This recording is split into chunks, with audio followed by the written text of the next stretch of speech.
Friends, welcome to next level exams. आज के इस वीडियो में हम बात करेंगे शराब बेचना सरकार के लिए इतना ज्यादा जरूरी क्यों हो गया है, जिसमें कोरोना वायरस को लेके जो अभी तक सावधानियां बरती जा रही थी उनको छोड़कर शराब प्रायोरिटी पे आपके सबसे ऊपर आ चुका है। दूसरी चीज ये है कि आखिर ऐसा कौन सा स्टेट है जो शराब की होम डिलीवरी की योजना बना रहा है। वो ये कहता है कि दोपहर में 1 बजे से लेकर 6 बजे तक हम होम डिलीवरी कर सकते हैं, केवल और केवल किस लिए कि सोशल डिस्टेंसिंग का जो फॉर्मूला था उसमें कोई बाधा ना है, लोग भीड़ ना लगाएं, उसके चक्कर में वो होम डिलीवरी की योजना ला रहे हैं। तो इस वीडियो में जैसा कि हमेशा से हम सबसे पहले ये डिस्कस करते हैं कि कौन से 4 क्वेश्चन या 5 क्वेश्चन होंगे जिन्हें हम इस वीडियो में कवर करेंगे। तो वो आप सामने देख रहे हैं यहाँ पे कि आपके सामने 5 क्वेश्चन है जो इस वीडियो में पूरे क्लियर किए जाएंगे। सबसे पहला प्रश्न ये है कि राज्य सरकारों का क्रम देखेंगे शराब बिक्री की कमाई के अनुसार, कि शराब बिक्री की कमाई से सबसे ज्यादा किसको लाभ होता है, या उसके क्रम को देखेंगे।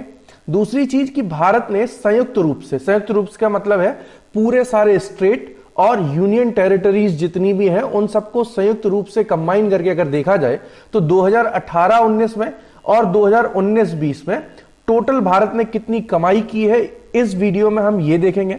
फिर हम ये देखेंगे कि आखिरकार पूरे भारत के सभी स्टेट में से सबसे ज्यादा बेनिफिशियल किसके लिए है, ये वाइन या अल्कोहल की बिक्री। सेकंड लास्ट जो है कि कौन सा राज्य शराब की होम डिलीवरी की सिफारिश करता है, और सबसे लास्ट क्वेश्चन जो है कि सबसे मुख्य कारण आखिर है क्या जो शराब बिक्री को स्टार्ट करने के लिए प्रेशराइज कर रहा है।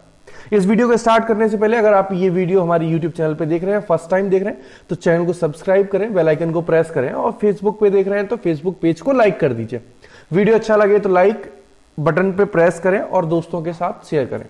सबसे पहली चीज जो हम देखेंगे, इंपॉर्टेंट फिगर्स क्या है आज की डेट तक। आज की डेट का मतलब यह है कि रिकॉर्डिंग डेट आपकी आज की है, यानी कि 6 मई है। तो अभी तक के जितनी जो इंपॉर्टेंट फिगर है एक नजर देखते हैं। जैसे सबसे पहला, वर्ल्ड में टोटल कोरोना वायरस केस कितने हैं, तो आप देखेंगे लगभग जो आपके केस है वो 36 मिलियन से ऊपर है, लगभग 36 मिलियन से ऊपर है, यानी कि 36 लाख से ज्यादा हो चुके हैं। दूसरा, अगर हम देखें कि टोटल डेथ कितनी हुई है कोरोना वायरस की वजह से, तो आप देखेंगे कि 2.5 लाख, 2.5 लाख से भी ज्यादा आपकी डेथ रेट है इस समय पूरे वर्ल्ड में। इसके अलावा अगर हम देखें कि वायरस के जो केस हैं वो इंडिया में कितने हैं, तो इंडिया में अभी तक यानी कि आज की डेट तक 49,400 का जो आंकड़ा है वो पार कर चुका है। उसके बाद अगर हम डेथ रेट देखें इंडिया का, तो करीब 1600 के लगभग पहुंच चुका है, यानी कि 1600 क्रॉस कर चुका है। इसके बाद अगर हम ये देखें कि कई सारे लोग ये कह रहे हैं कि कम केसेस इसलिए हैं क्योंकि टेस्टिंग कम हुई है, तो आईसीएमआर की एक रिपोर्ट है जो अभी उन्होंने पब्लिश की है, तो उन्होंने बताया है कि भारत में जिस हिसाब का ऐसा कुछ किसी से छुपा हुआ नहीं है कि उसकी एक्चुअल मेडिकल कंडीशन कैसी है इंडिया की, या उनके पास इतने ज्यादा इक्विपमेंट नहीं है जितने वर्ल्ड में और किसी भी कंट्रीज के पास है। तो उनको देखते हुए भी यहां का जो टेस्टिंग रेट है वो लगभग 12 लाख को क्रॉस कर चुका है, यानी कि एक अगर देखा जाए तो एक तरीके से सही रेट चल रहा है टेस्टिंग का, और आने वाले दिनों में थोड़ी सी और ज्यादा टेस्टिंग होगी। और जहां तक अगर कोरोना वायरस के टेस्ट भी देखे जाए तो 12 लाख में से 40,000 या 50,000 अगर आ रहे हैं। इसके अलावा एक रिपोर्ट अभी बीच में आई थी जिसमें उन्होंने क्या किया था, कंपेयर किया था 10 लाख केसेस में पूरे वर्ल्ड में कितने कितने किस किस देश में केसेस आए हैं, एक्टिव केसेस। तो जैसे अमेरिका था तो 10 लाख में उसके पास 1 लाख से ऊपर थे, ऐसे ही स्पेन था, ऐसी कई सारे कंट्रीज थे। तो उनको देखते हुए अगर कंपैरिजन में देखें तो इंडिया काफी हद तक कंट्रोल में है। लेकिन क्या ये फैसला जो लिया गया है शराब बिक्री को लेके वो कारगर साबित होगा या नहीं होगा, वो इस वीडियो का मुख्य विषय है। अब हम देखते हैं आगे मेन एक्चुअल प्रॉब्लम क्या है जिसको लेके इसका फैसला किया गया।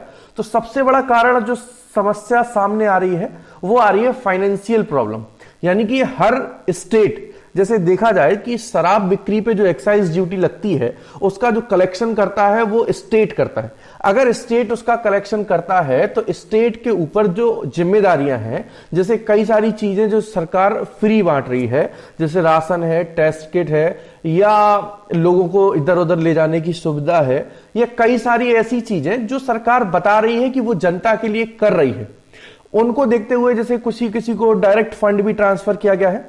इन सबको करने के लिए निश्चित तौर पे एक ह्यूज अमाउंट ऑफ मनी चाहिए पड़ेगा, जो कि समय के साथ साथ, जैसे कि अगर हम ये देखें कि सरकार की कमाई के सबसे बड़े स्रोत क्या हैं, जैसे अभी आप इस समय देखेंगे कार सेलिंग नहीं हो रही तो उनका टैक्स नहीं आ रहा है, प्रॉपर्टी रजिस्ट्रेशन नहीं हो रहे हैं तो रजिस्ट्री टैक्स नहीं आ रहा है, आप देखेंगे कि फ्यूल सेल नहीं हो रहा है या पेट्रोल सेल नहीं हो रहा है या डीजल सेल नहीं हो रहा है तो उस पर लगने वाला टैक्स नहीं आ रहा है, एल्कोहल सेलिंग नहीं हो रही थी तो एल्कोहल सेल के लिए आप देखेंगे कि उसका टैक्स भी नहीं मिल रहा था।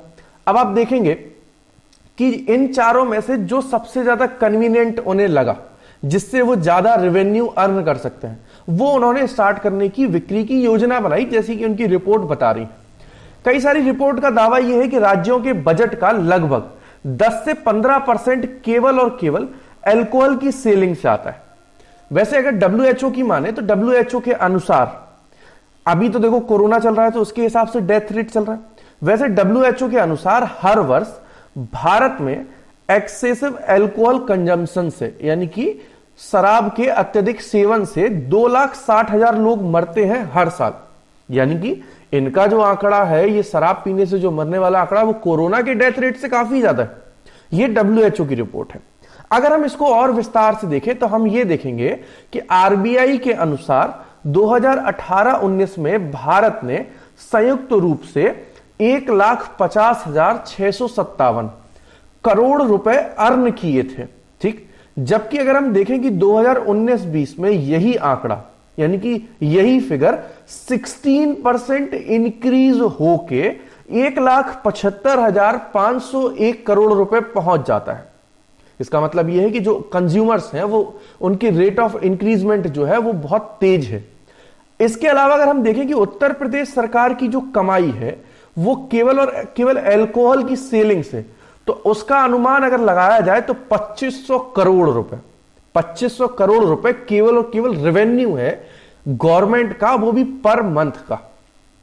अगर हम इनका एक ऑर्डर में इसको अरेंज करें, एक क्रम में इसको लगाएं, तो आप देखेंगे कि उत्तर प्रदेश सबसे ज्यादा कमाई करने वाला राज्य है, उसके बाद आपका कर्नाटक है, उसके बाद आपका महाराष्ट्र है, फिर पश्चिम बंगाल का नंबर आता है और लास्ट में तेलंगाना। ये सब कमाई के क्रम में लगे हुए राज्य हैं।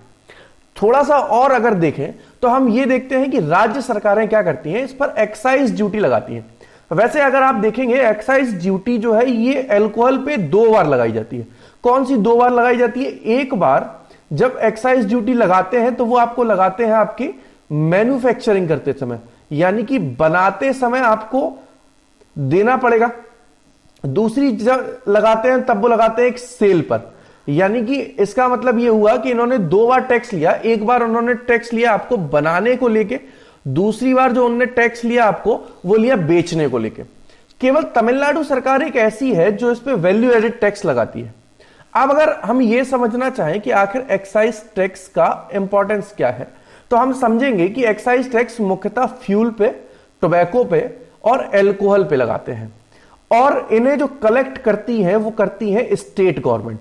अगर स्टेट गवर्नमेंट इनको कलेक्ट करती है तो ये सारा जो बजट बढ़ाएंगी वो किसका बढ़ाएंगी? स्टेट का। और सबसे ज्यादा इस समय लोड अपने अपने स्टेट के जो लोग हैं उनकी जीवन यापन के लिए जो सबसे ज्यादा लोड है वो स्टेट गवर्नमेंट पे है। वो क्या करना चाहती है? वो करना चाहती है कि इस बहाने थोड़ा सा लोड या थोड़ा सा बजट बढ़ाएगी या अपने खर्चे निकालेगी।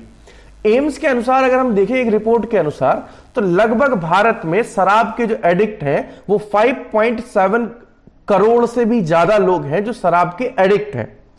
इसके बाद अगर आप देखें तो आप इस चीज को भी समझेंगे कि इंडस्ट्रियल यूज के लिए जैसे एक्साइज टैक्स है वो 2 तरीके से अलग अलग लगता है। जैसे आप देखेंगे कि अल्कोहल पे अगर ये मैन यूज्ड है, मतलब अगर ये व्यक्ति पर्सनली यूज कर रहा है अल्कोहल को, तो उसको जो देना पड़ता है वो देना पड़ता है एक्साइज ड्यूटी। जबकि अगर हम इसे इंडस्ट्रियल फॉर्म में यूज करते हैं, जैसे सैनिटाइजर बनाने में, कोई भी वैक्सीन बनाने में, तो हमें यानी कि इंडस्ट्रियल एरिया में इस अल्कोहल पे लगाया जाता है आपका जीएसटी।